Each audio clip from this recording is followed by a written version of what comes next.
saan ka, Japanese nuts. Sa Japanese mga, pure sa mga, Japanese.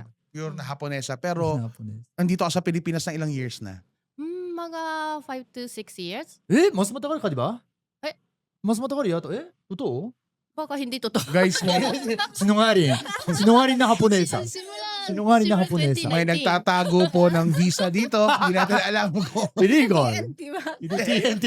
Wait. TNT na Hapon. Hindi, 2019. 2019 po. Magsi 7 years Pero na. bago ka 2019, pumunta ka dito, di ba? Yes po. Pinakauna. Parang uwi na siya, tapos Yes, parang po. balik siya. Yung unang experience mo sa Philippines. Unang Pilipinas. Sa pinakauna 2012. 12. Sim- So, sa- 14 years ago. Opo. Oh. Opo. 14. Dahil Bakit? sa Camarines Norte. Bakit? Camarines Norte. Opo.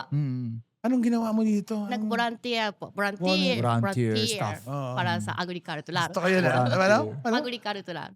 Huh? Agricultural. Agricultural. Agriculture.